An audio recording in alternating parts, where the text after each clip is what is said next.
Life in the city is fast, busy, and full of modern convenience, while life in the country is peaceful and slow pace. City people are often in a hungry and quite independent, but country people are friendlier and more relaxed.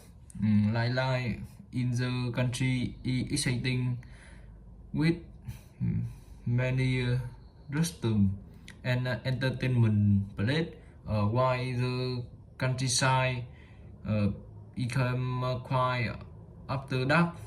City buildings are small and simple.